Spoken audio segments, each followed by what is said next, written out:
everyone, and welcome to week 2 of the Seeing Distances Challenge.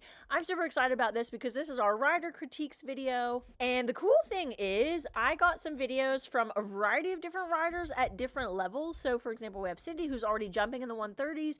We also have T, who I believe is doing the 1 meters classes and who wants to move to the 110s. And then we have Michelle, who's also, I think she said she was just getting back into jumping after a very long break. So we have kind of a different range of riders who submitted their videos, and I think that's great because I want you guys to know that a lot of the times, obviously, I have my virtual coaching programs, okay? I have a 3 months, a 6 months, and a 1-year coaching program. Every single one of them includes my Sticky Butt Bootcamp. You can also sign up for just the Sticky Butt Bootcamp by itself if you don't want, like, super hardcore one-on-one coaching. But the reason that I have these programs is because, and that's what you're going to see with these 3 different riders, because every single one of you guys has something to improve, and it's usually us, right? Like, we're usually our biggest problem. Okay, it's usually us. We always, as riders, have things that which we need to improve and we need to work on. No one is perfect. No horse is perfect. Even the top riders jumping those big classes, like, they mess up. They have rails down. They have stops. They have runouts. They have falls. Like, it happens. Okay, that's the exciting, wonderful thing about show jumping. So what I wanted to share with you guys today is, yes, I have coaching programs. Yes, I make every single one of my students, I don't care if you're a 1.30 meter jumper, if you're aiming for the 160s, or if you're a 1 meter, or if you're just getting started.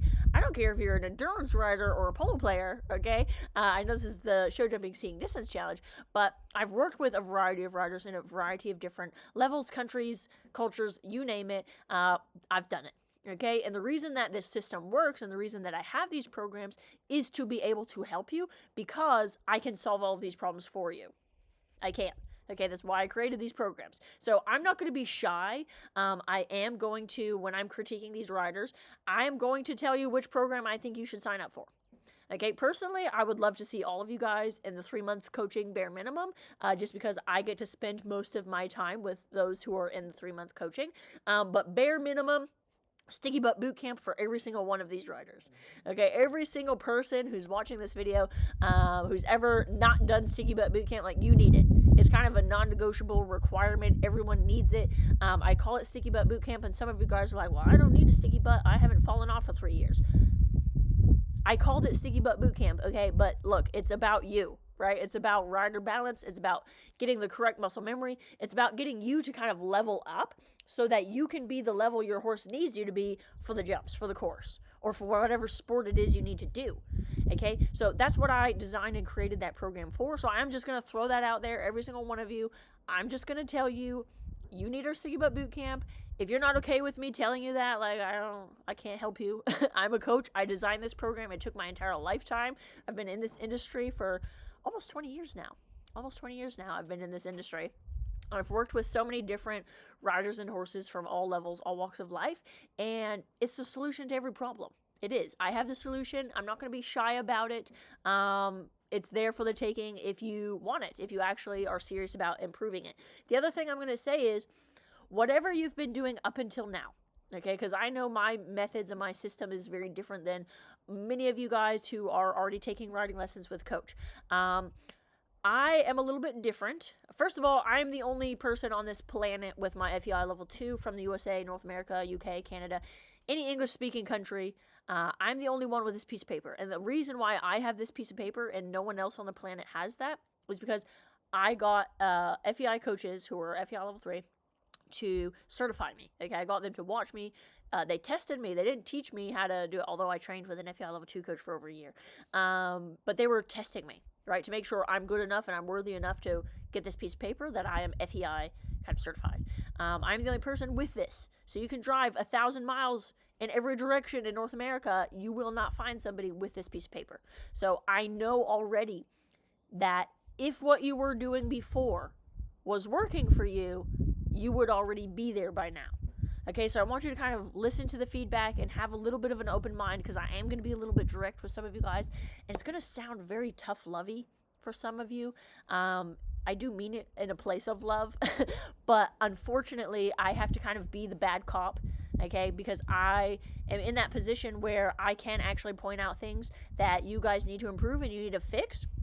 without any kind of ulterior motive. I mean, yes, I would love for you to join my Sticky Butt Bootcamp because I can actually help you fix those things.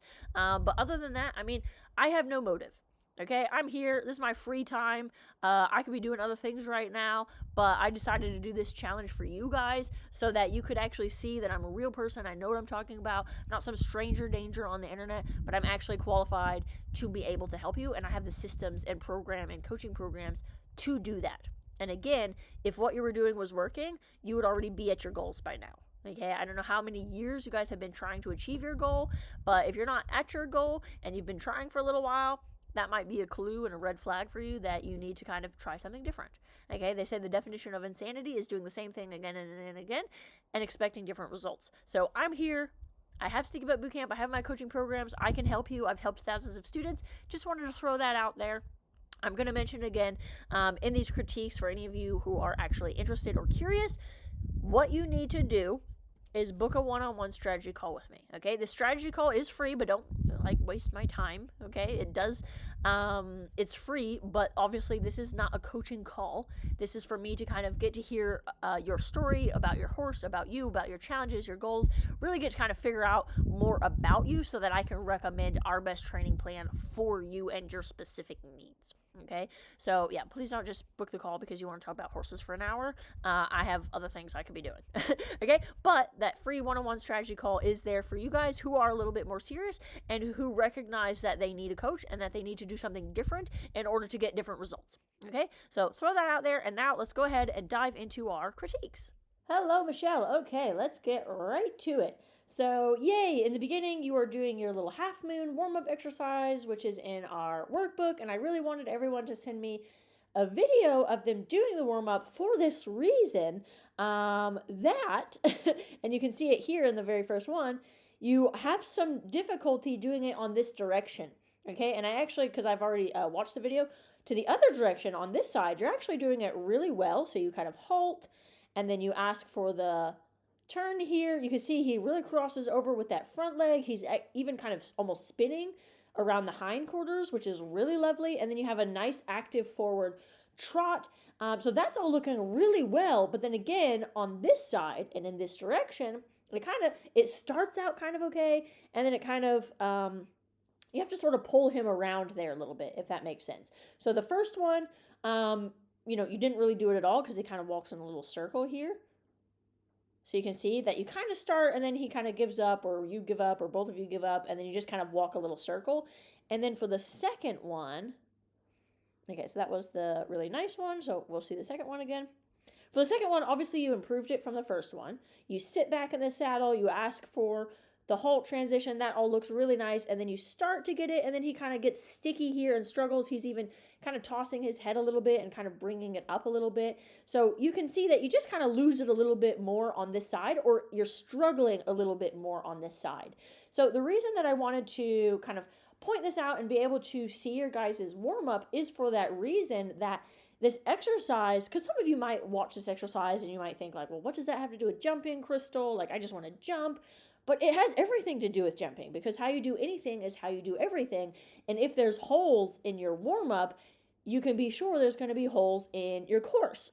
Okay, especially like on a competition environment where, he's hopped up on adrenaline, you're hopped up on adrenaline, at a course, at a competition, the strides get bigger, the horses tend to be a little bit faster or a little bit longer strides. So a lot of things can kind of go wrong or happen in a course or competition environment. And so, the fact of having these kind of holes happening in your warm-up, if we don't fix them in our warm-up, they're going to kind of ripple effect over into our actual course itself. So I really wanted to kind of point that out and be able to sort of see how you guys are doing your warm-ups. And again, on this side, like, this is looking really good. On the other side, you're struggling a little bit.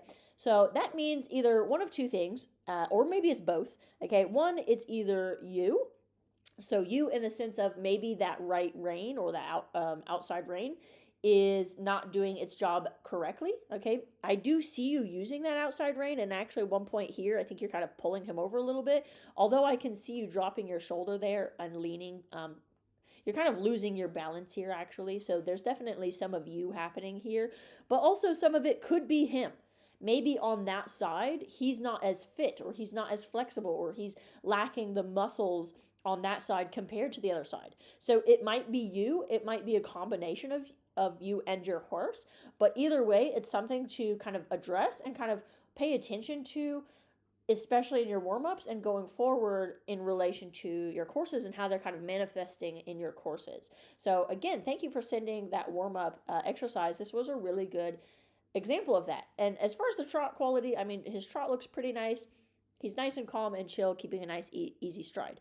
So as I'm recording this video, obviously I have it muted. This is the Seeing Distance Challenge, so you are actually counting your distances, and I'll go ahead and unmute it in a second. I think throughout this video, I feel like there was only maybe 2 instances where you didn't really count the strides correctly, or you were like off by 1. 3, 2, 1. Yeah, that one you were off by 1, so the very first one you were already kind of off. And then there as well, you counted it correctly, but you can see he's like way too close to that pole, and he deer hops over it. Yeah, he kind of deer hops over it. And then there was another instance. Maybe it was this one. 3, 2, 1. 3, 2, 1. Yeah, it was this one where he gets actually 1 foot over the pole instead of 2 feet, and you can actually hear him kicking the poles.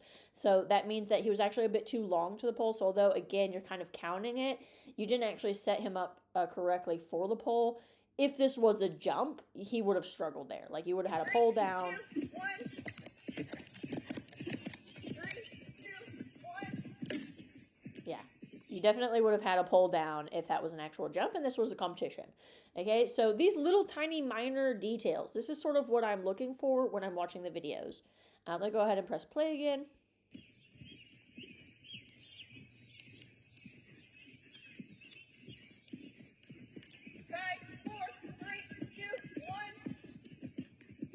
So again, you counted that, I think, correctly, but it looks like his foot is quite close to that pole, as you can see. So it should be kind of over the center of his belly. You're getting quite close. So although you're kind of counting the strides, the distances, again, if this was a big jump, let's say this jump is 1.20 meters. At 120, it's big enough. You can't sort of fake it till you make it, right? He can't do it for you.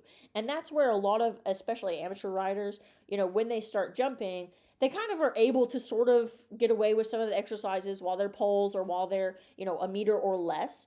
But I wouldn't say that they're necessarily thriving. So they're kind of surviving, of course, but they're not really thriving. So I just wanted to sort of point out that although, yes, you are technically in this one counting it correctly, it's sort of not correct. I mean, the other ones you already saw already. But you are getting a little bit close to that pole, and if it was a big 120 jump, he's either going to stop or you're going to short stride it, right? And that's just something that I want to kind of point out. Again, how you do anything is how you do everything.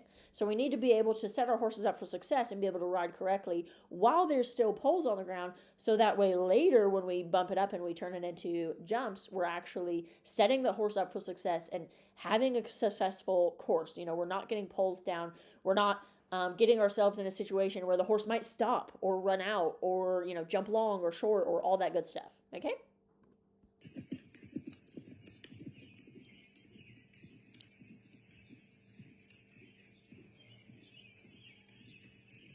I'll just kind of point out here. So one thing that I do like is he's got a nice, calm, easy rhythm. I mean, this is something that I think obviously a lot of hunters, which is only in the US, it's nowhere else in the world, okay? A lot of these hunter jumper people, they have this kind of same easy rhythm for their horse, and they just kind of float around the course at that same rhythm. So it's really nice that he has this nice, calm, easy rhythm. However, this is, a show jumping guide and a show jumping course and a show jumping challenge.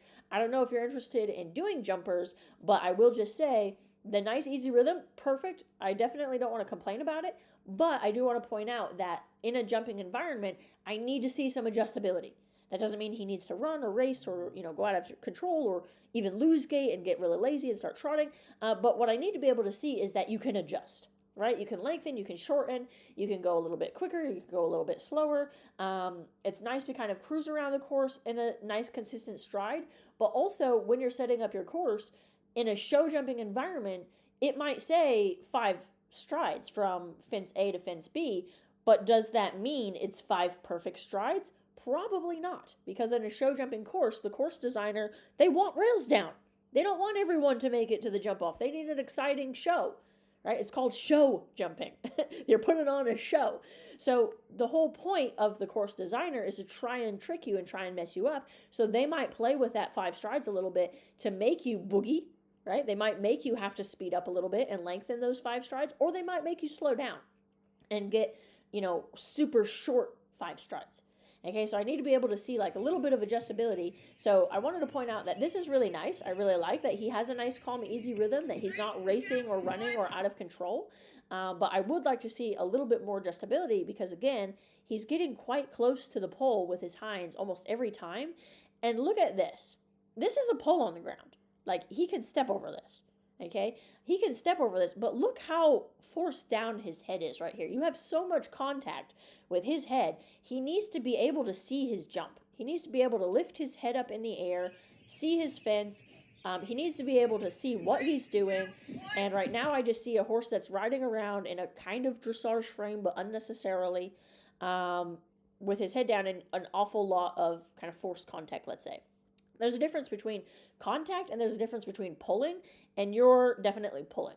Okay, you're very upper body focused. Again, this is why I kind of recommended for you our Sticky Butt Boot Camp, because we need to fix that about you. Also, there's a couple of other things that you're doing wrong other than just not really adjusting and setting him up for success, but you're also riding this entire course in this kind of out of the saddle, kind of half jumping seat, forward seat position. So you're sort of, let me mute it for a second here. You're sort of in a like 3-point, I guess they call it in the US, but it's kind of a half seat, right? You're kind of doing this whole thing in this sort of half seat position. Again, that's not how you ride a show jumping course. Okay, that's also not how you like this. You don't have abs. How are you supposed to adjust your horse? If I make it 5 short strides, how are you supposed to adjust this big, huge horse in time to make that 5 short strides, or even 4 strides, or sorry, 6 strides? Okay, if I told you, if I was your trainer and I was in the arena with you and it's competition day and I said, hey, this is a tricky course, I need you to get 6 strides in this 5 stride distance, because otherwise it's going to be too long and you're going to have a rail down. What I'm seeing right now, you're not riding with your abs, your seat. You're not able to actually get that. Okay, he has a nice, calm, easy rhythm, but I'm not actually seeing you having any form of adjustability. I'm seeing him kind of cruise around and pop over the poles at the same consistent stride, no matter what. He's just kind of getting on with it because, I mean, it's a pole on the ground and he can.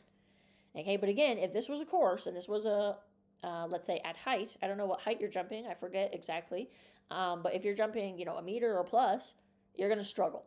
Okay, you're going to struggle, you're going to have poles down, and he's not going to be able to see his jumps with his head down like this. Okay, so I don't need him to look pretty. This is not a dressage show. I need his head to come up. I need him to be focused on his job, which is jumping. Okay, I need him to see what he's doing, where he's going, where to plant his feet, because if you can't see it, I need him to see it. I hope that makes sense. So the last thing that I'll just mention is obviously, like, we want a solution.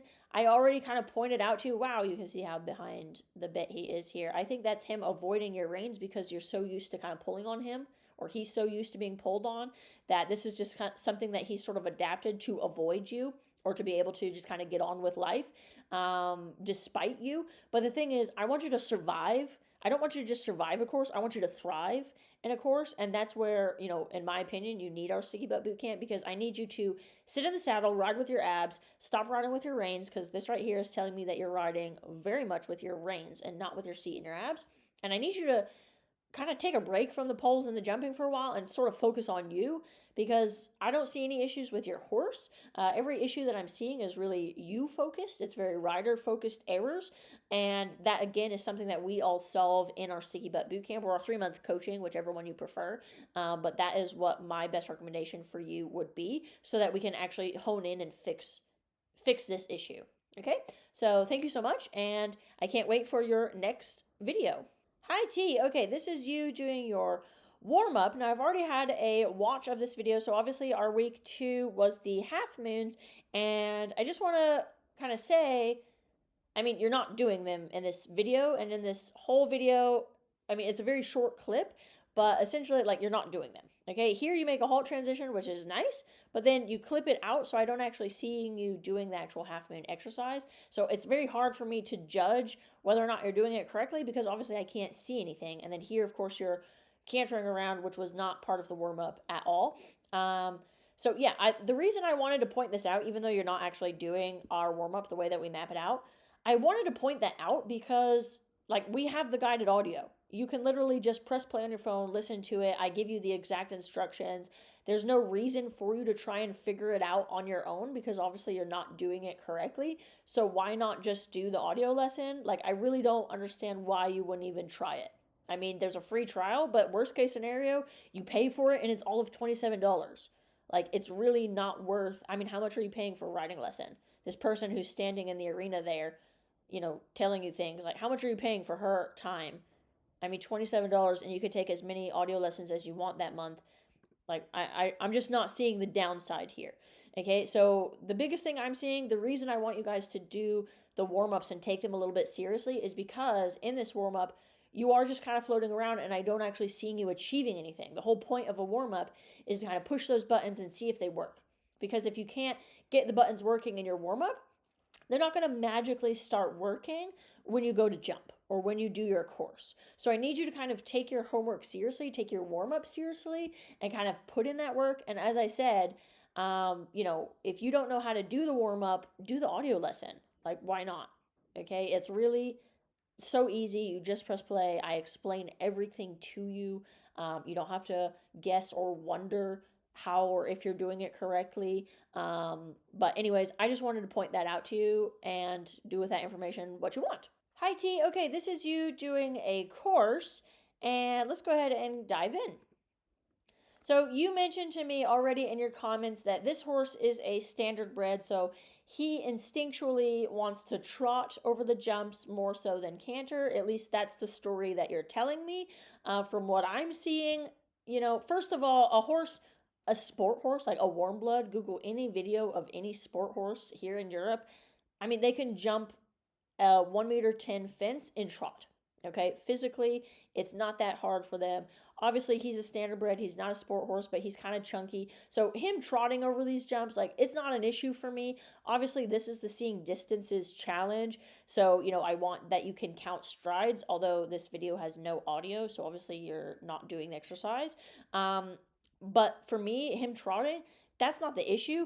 I'm actually seeing you ask him for trot. And, oh goodness, okay, I need to skip ahead here because I need to address a few things here. Here, for example. No, sorry, it wasn't here. I want to find the exact spot. Yeah, here.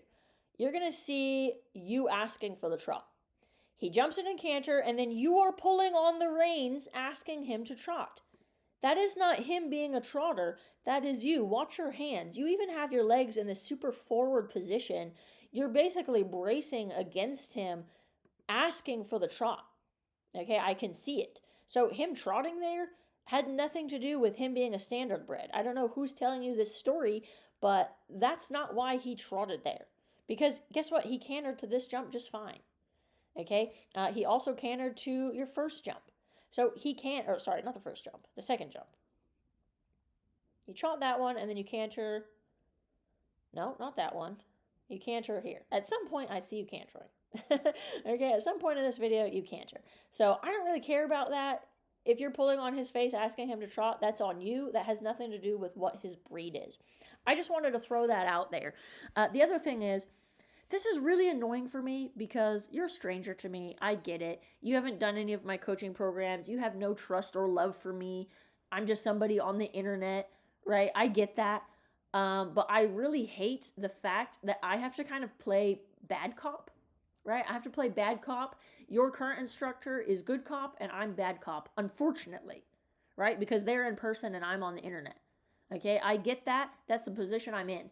But I'm going to sound like bad cop because I have to tell you these things.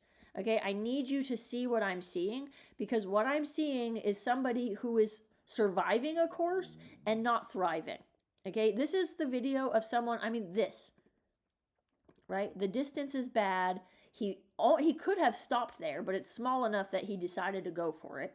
He throws himself over the fence because he's a little cutie pie. But this is the video of somebody who is surviving a course and not thriving. Like, you should not be jumping. And that's where I said, I'm going to sound like the bad cop because I guess your current instructor is not telling you that. But you are not riding correctly. Your position is very strongly affecting this horse, and I need you to not jump. And if you are serious about your goal, which is to jump 1.10 m, which is what you shared with me, you need to fix you. Your horse, not the problem. I don't have any issues with him at all. But there are so many things that you're doing wrong that is screaming to me. It's a red flag. You should not be jumping.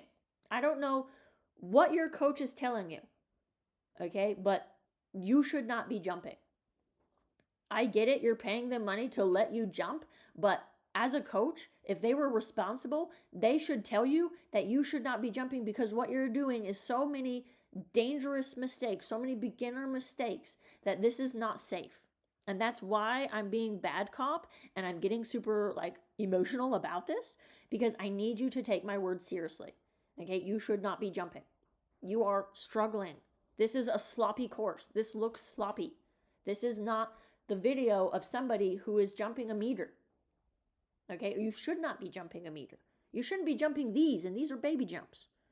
Okay, you are in fetal position. Your leg is kicked forward. You're hanging on his face. That's one.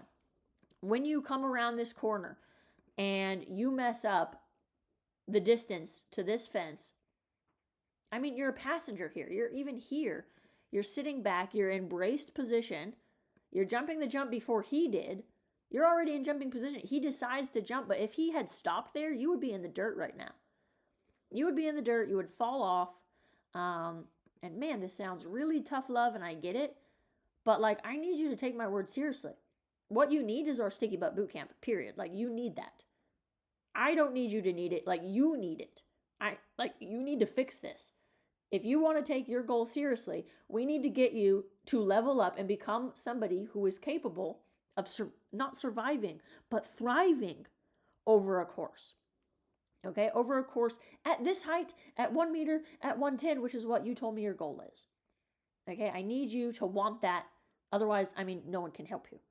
Okay, but I'm really kind of upset and angry with whoever your coach is. They might be the loveliest, nicest person on the planet, but they are doing you a disservice because they didn't tell you this, and unfortunately, I have to tell you this. So I look like the bad guy. I would never have a student riding like you, jumping. Well, I would never have a student looking like you anyways because I know how to teach my students how to ride correctly. And that sounds really tough-lovey. Man, I get it. I'm a stranger on the internet. But you need our Sticky Butt Bootcamp, period. No excuses. You need this. We need to fix you. We need to get you riding correctly. Your video is muted. I can't hear if you're even counting strides. Honestly, it doesn't matter. It doesn't matter if you're counting them correctly, incorrectly, because you're not there yet. You don't need the Seeing Distances Challenge. You need our Sticky Butt Bootcamp. Okay, and that's all I'm going to say about this topic. So I don't expect to see a week 3 Seeing Distances Challenge from you because I hope you take my word seriously and you join our Sticky Butt Bootcamp because clearly your coach can't get you there and I can. I don't know of any other coach that can get you there because I've traveled around the world and I've worked in so many countries and there's a reason why I developed this curriculum. But, if you want to not take your goal seriously, then I can't help you anyways. Okay, that's all I wanted to say, and thank you for sending in this video. I hope that you will book that one-on-one strategy call with me, and we can talk about getting you into our Sticky Butt Bootcamp. Hi, Cindy. Okay, so in the beginning of the video, you are doing your warm-up exercise, which is the half moons. Now, just for everyone watching, just for some reference, so Cindy here is already jumping in the 130s with this horse, and I wanted to point that out because obviously you're not a beginner. Right? Obviously, you're not a total newbie beginner, but what I'm going to point out is kind of beginner mistakes. Okay, and we need to address these and we need to fix these because at the end of the day, we need to fix these issues or it's heavily going to affect your jumping. Okay, and I know that you've messaged me kind of sharing with me privately some of the issues that you're having in your jumping, and I'm going to point out why, and it almost has nothing to do with the jumping, but it is the jumping, if that makes sense. So I'm glad that you were able to make a video of your warm-up. So let me go ahead and press play. So you start into a trot and, you know, the horse looks nice and in a frame and blah, and everything looks nice and pretty and cute. But here's the thing. You ask for a down transition, okay, which is the half moon exercise, and you do it basically 100% with your hands. Your hands are already in your crotch. You can see them kind of locking and your elbows locking. You ask for the down transition, and you see your horse's head starts popping up. Okay, so she's actually talking to me, telling me that you're locking up and you're not necessarily doing it from your seat and your leg. And then here she starts tossing her head again in the actual turn itself. So you see, you go to make the turn, which she doesn't quite do the turn correctly. She actually spins around with her leg, her hinds spinning around, and her front legs stay planted, which means to me that you're not really using your outside rein correctly. But also, part of it could be her, obviously, and I pointed it out with Michelle's video too. Part of it is her, part of it is you. We need to kind of work on both, but we're not going to get her doing it correctly until we kind of focus on you doing it correctly. But I just want to point out, like, how much she's kind of tossing her head. You can see that here, right here. This isn't walk, by the way, right? Like, this isn't walk. This is a video of you walking, and your horse is already kind of tossing its head, kind of resisting your contact. Here again, her head starts to pop up. She doesn't really, there. She tosses her head again. She's clearly not happy. She's actually trying to take those reins away from you. So I'm pointing this out because you're jumping 1.30 meters, but you're already having some communication issues with your horse, and that was in walk. Now, riding horses, it's very much like the ripple effect. Like, the ripples, they affect everything. So if you're having this issue in walk or in halt, of course you're going to have it in jumping. And as you watch the video, you are going to actually see her doing it in the jumping as well. Let me just kind of watch a little bit. There she was doing it. Here she starts doing it. I mean, if I point out every single time this horse starts tossing its head and kind of fighting your contact, it's a lot. Okay, it's quite a few times. At some point, the pivot loses you, so unfortunately, the video is not ideal. Let me just see too. Yeah, that's where the pivot loses you. Let me just kind of skip ahead a little bit. So the thing I want to point, yeah, there she tossed her head again as well. Here you can see, you go to take off for the jump. The reins are loopy, but look where your hands are. Your hands are back here. Your elbows are locked. Like, you have this habit of kind of bracing and locking your upper body.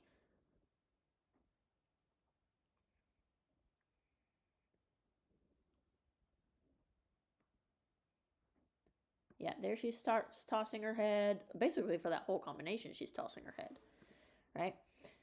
Now, again, some of it is going to be her. Some of it is going to be you. But I can definitely see that we cannot fix her until we fix you. Okay, we got to fix you first, and then we can fix her. When I unmute the video, you know, when you're counting, obviously you edited this video. You're not jumping the course in one go. So, you know, I can't say for sure that you rode everything, the exact strides that you meant to, all in one go, and that there was no mess ups. Like, I can't say that because you edited this video. You sent me video clips of you counting the strides correctly. You know, good for you. But again, I want to see, although this is the Seeing Distances challenge, I want to see that you and her are kind of riding this course together and that you're able to adjust her for the strides and for the distances.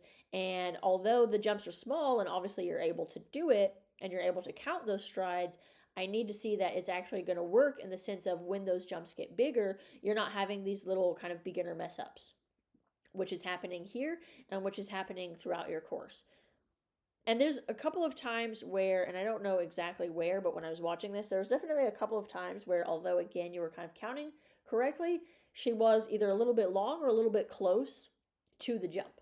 Okay, and that did happen a couple of times. Obviously, these are jumps, so she can't put, you know, 1 foot over the pole or 3 feet over the pole or deer hop or something. So she is jumping them. She's big and strong. I mean, obviously she's jumping in the 130s, so, you know, these are nothing for her. So physically she can get on with it and jump them as jumps. But obviously, I want to be able to see that adjustability, and especially coming from your seat and your abs, and that she is kind of accepting of that contact and that communication in order to get the correct strides. Okay, Cindy, so the issue, as I mentioned, with yours is not necessarily your ability to count the numbers between the jumps.